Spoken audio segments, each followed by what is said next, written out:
Today, millions around the world participated in the second round of the No Kings protests. This video is from Spain, where hundreds joined in on a day of demonstration. Thousands in the Circle City rallied to outside of the Indiana Statehouse. WRTV's Lauren Schwenker talked to many about their message. How old are you and why are you out here today? I'm 97. 97. And I'm so excited to be here. It's wonderful. We're not violent. We're silly. We're a bunch of silly frogs. We're axolotls. We're penguins. We're tacos. Saturday, a second round of the No Kings protest popped up around the country and here in front of the Indiana Statehouse. We don't want a king. We believe in a democracy. This golden man is ruining our country and our democracy. Activists say they're responding to what they call abuse of power by President Donald Trump and his administration. Many are concerned with the president's immigration crackdowns and sending troops into American cities. I'm here with an organization called Jewish Voice for Peace, and we are in solidarity with Palestinians. He should be representing everyone. I don't like the separatism. We're all equal. Many here in Indianapolis dressed as frogs and other animals, following an incident in Portland, Oregon on October 2nd. That's where a man protesting in a frog costume was pepper sprayed by a federal agent while protesting outside an ICE facility. We want America to be what it can be. I don't know what they mean by make America great again. Some on the other side are calling the protests Hate America rallies and claim they're prolonging the federal government shutdown. But people I talked to at the State House say they're standing up to what they say is a president who's gone too far. Once you win, you represent everyone. And so that's what I'm here to promote. Reporting in Indianapolis, I'm Lauren Schwenker, WRTV. The rally remained peaceful with IMPD monitoring the event. Several other rallies happened in other Indiana cities like Lebanon, which you see here, as well as in Bloomington, Lafayette, and Evansville. I'm WRTV's Rachel Wilkerson. This pile of trash shows you how much debris was found throughout the Pennsy Trail and homeless encampment. As cleanup continues, so does relocation. I'm still getting a lot of reports from people who are using the trail daily. Everybody's a big fan of it, but they're saying that they are seeing things removed. We've seen the video of things removed. The city brought in heavy equipment, and City County Councilor Michael Paul Hart said they needed it. This is what the encampment behind the Walmart on East Washington Street looked like earlier this month. 2 weeks ago, they removed 80-something shopping carts, which was a good start. Well, this weekend, past weekend, they went out with heavy machinery. He says people living in the area recently left, relocated, or refused services. Well, if they don't go down the city path and get support, where do they go? And some folks are having concerns that they're going into vacant houses within their neighborhood, and that's something else we need to look into. And I've been encouraging folks to reach out to the health department. If you're going to be homeless, it's not good. But if you're going to be homeless, act like you, it shows some little dignity, you know. This man says the amount of trash is frustrating. He and his girlfriend call this area home because they've had a hard time finding a place to live. I get Social Security disability, and I can't get a place to live. That's bad. Me and my girlfriend, she gets it. She gets $900, I get $1,500. We used to be able to swing an apartment easy, but we can't because of our credit. If you are in need of resources or come across an area of concern, IMPD's homeless unit has a QR code that they ask you to scan and fill out so they know where they need to go. That's the best practice that the city has asked me to do, is share this QR code that scans and takes the resident of Indianapolis to a place that can then report what they're seeing. Covering the east side, I'm Rachel Wilkerson, WRTV. Tonight, Indianapolis firefighters are investigating a fire at Crown Hill Cemetery on Indy's north side. Firefighters tell us they were called to the cemetery just before 9 p.m. Friday night. A viewer shared this video with us. When firefighters arrived, a grassy area was burning. They put out the blaze and overhauled the area to make sure it wouldn't reignite. We're told IMPD was not called for the incident. Today, NDOT and ISP are sending an important reminder to drivers for National Move Over Day. The campaign urges drivers across Indiana to move over and slow down for emergency responders and disabled vehicles with flashing lights on shoulders of interstates or highways. The law has been in place in Indiana since 1999, but was revised in 2023, mandating drivers to make the move or slow down 10 miles per hour if they can't safely do so. The initiative hopes to serve as a life-saving reminder. AAA actually gave us some statistics for our Move Over Day campaign, and 14 Hoosiers died in 2023 as a result of being in a stopped or disabled vehicle on the side of the road. And so that's really an unfortunate number, and it just highlights how unsafe it can be to be on the side of the road. And if you do end up stuck on the side of the road, NDOT is reminding you of some important advice too. Unless it's an emergency, the best thing to do would be to stay in your car. Even if you have a flat tire and you've pulled over to the side of the road and you know, hey, I've got a flat tire. If you're on the interstate, the safest thing to do is going to be to stay in your car with your seatbelt on too, just in case somebody is distracted. Now, if you are stuck on an Indiana interstate, you can call 855-463-6846. The free Hoosier Helper program can assist you with issues like running out of gas, changing a tire, or minor mechanical problems.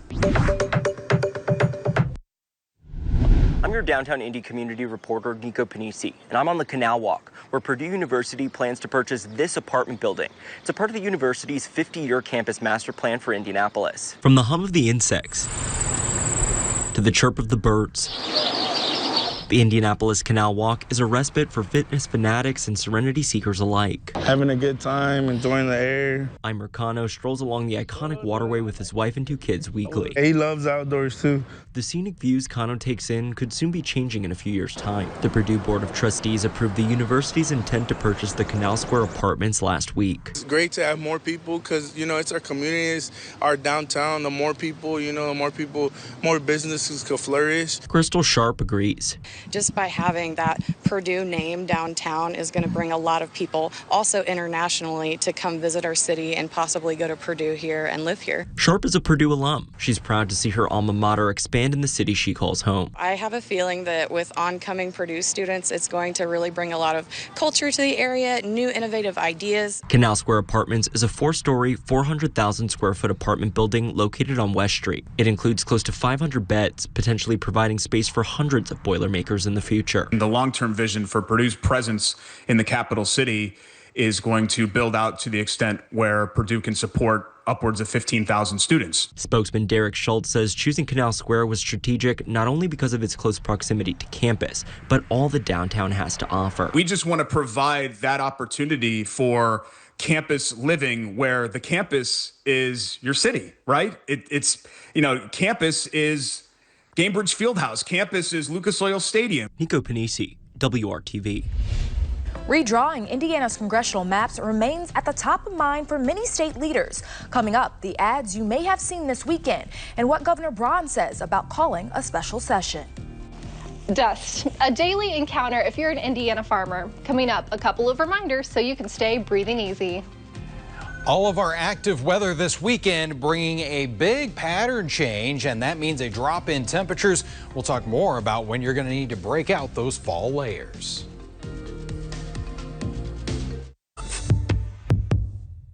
You're watching WRTV, part of the Scripps News Group. Senate Republican leaders are considering taking up a bill as soon as next week to pay federal workers affected by the shutdown. Up until now, Republicans have held off on voting to pay workers, saying Democrats need to vote to reopen the government for that to happen. 60 votes would be needed for it to advance, which would require bipartisan support. Senate Majority Leader John Thune took steps Wednesday to put the bill on the floor. Other GOP leaders are also weighing in on introducing a bill that would require members of the military to be paid. If you watched a football game this weekend, you likely saw an ad about redistricting.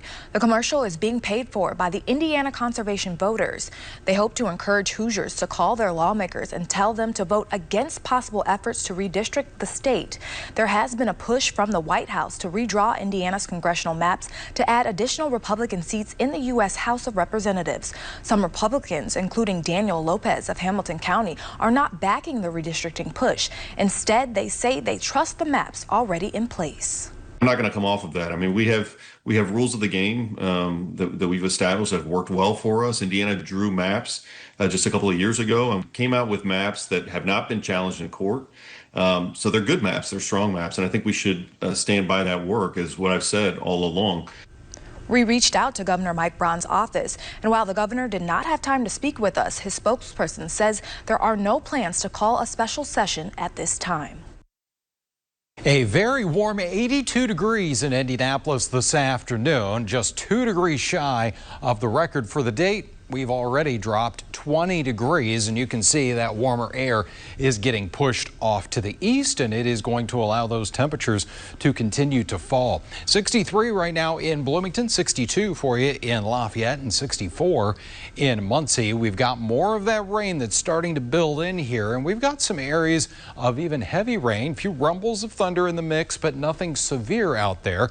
You can see this stretches from Greencastle, now moving across portions of Monroe County as well. And Bedford, you'll be getting in on some of that heavier rain. Here's TrueCast for us, and as we go through the overnight hours, about 1:30 in the morning, just about everybody dealing with some of that rain, the exception about the eastern third of the state, but you will get some rain during the overnight as well. By tomorrow morning, it should taper off in intensity. We may even see a little period of some dry weather out there as we get the day started, but more showers expected to fill in. Overall, those showers should be on the light side, and this will all start to wind down as we go into tomorrow evening. I think by about sunset, things are drying out. We may actually see a pretty beautiful sunset with skies already starting to clear from west to east. Additional rainfall could see another half to inch of rain in many spots here, and especially if you get under a couple of those thunderstorms out there.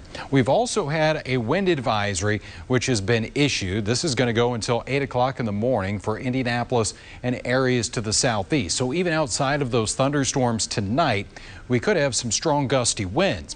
Here's a look at those wind gusts at about 2:30 in the morning out of the south, around 40 to possibly 50 miles per hour here. They'll start to taper off a little bit going into the morning, but then they come out of that northwest direction, gusts between about 30 and 35 miles per hour for us, and that means those temperatures will continue to fall through the day. So we start off mild. Temperatures are around 60 in the morning, but you'll need those layers if you're heading out in the afternoon. Temperatures only around 50 degrees with those scattered showers. Extended forecast shows we get back into sunshine quickly here on Monday at 65. Temperatures cool again, though, by Wednesday. We're only 57 after that chance for a few showers there Tuesday. A few more showers possible next weekend with highs in the 60s. I'm Macy Tetrick with WRTV. If you spend any time around a farm, you're probably going to encounter some sort of dirt, dust, and debris. A lot of this could actually end up in your lungs. Here are a few reminders for our farmers for how to stay safe. Dust is something Jim Flanders sees every day on the farm. We're just dealing with natural, inherent risks that God creates that we are not necessarily in control of. Every day he blows the dust off the mechanical components of his combine to prevent fires. We just manage those risks the best that we can. There are other issues with dust. Very common to have farmer's lung and some sort of breathing, respiratory issues in farming just because it's a very dirty job. Dust is everywhere in livestock bedding, shavings, straw, moving hay around. Hay and straw can mold pretty easily. And in the grains being harvested. Shaylee Bradley advises farmers in Johnson County on a variety of safety topics, including their health. They're usually a little bit stubborn, right? And you have to stay on top of farmers to make sure they're getting the necessary help that they need. However, being around dirt, dust, and debris doesn't mean your lungs need immediate help. Yes, farmers are at risk for this, but not everyone's going to develop symptoms. Your own body actually does a pretty good job of filtering out all the particulates. Dr. Hislop says if it leads to chest pain, chronic coughing, or fever, you should see a doctor, especially if you have a history of respiratory issues. While Flanders is okay being around all the dust, he says one of his farmhands has COPD. I need to make sure he's in a pressurized cab and he's good all day long. If he's out in the dust, he has issues. Time is precious during harvest, but Bradley recommends taking time to grab a mask if you're going to be in the dust. We have to be able to take care of ourselves in order to take care of our crops and take care of our land and livestock. Macy Tetrick, WRTV. A lifelong Pacers fan who's been visually impaired since age 2 is finally getting the full game experience. How the team is making that happen, coming up. Resort. Homecoming week in Bloomington. For a very long time, the football game was an afterthought. Certainly not this year. The Hoosiers ranked number 3 in the nation and taking care of business against a pesky Michigan State team. IU gave up an early field goal, then the methodical Hoosiers offense began to go to work. An 11-play drive capped by Fernando Mendoza's touchdown pass to E.J. Williams Jr. got them on the board. MSU was able to move the ball early. Aiden Childs and the Spartans' short, choppy passing game proved tricky. He threw 27 of 33 completions on the day. MSU would take a 10-7 lead.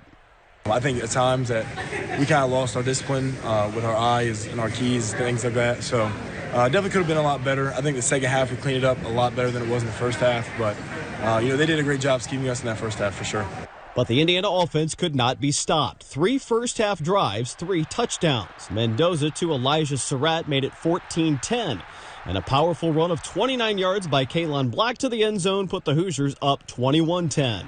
I think that it really just shows the multiplicity of our offense and how we're able to game plan and how we're able to attack the defense. We're not a one-way street, hey, we can only do RPOs, hey, we can only do drop back pass, hey, we can only run. With those receivers, we can do so many different things on our offense, which allows us to be very successful. A 40-minute weather delay stretched the halftime break, but IU and Mendoza did not miss a beat. Out of the locker room and back to the end zone. Omar Cooper Jr. caught the third TD score of the game to make it 28-10. And later in the third quarter, Mendoza's 4th touchdown toss was Surratt's 2nd scoring catch. Mendoza continues to make his case as a Heisman Trophy favorite, 24 of 28 on the day for 332 yards. He lives in this facility for real. Like anytime I'm in here, he's in here. He's in here more than me, staying after hours, watching film. After practice, he has a practice script going over plays out there. So he puts his time in for sure. Just how good is Fernando? Oh, he's pretty good. Y'all see it. He's pretty dang good. 38-13 at the end. The Indiana D gave up just a late field goal to finish it. So after a massive road win last week, the Hoosiers don't blink at home. What Mike Krzyzewski say when he retired? He said the toughest opponent he's ever faced was human nature. Well, human nature after winning against Oregon is to be happy and relax, and right? My job is to make sure they got the right mindset ready to play. And, it's not always fun, but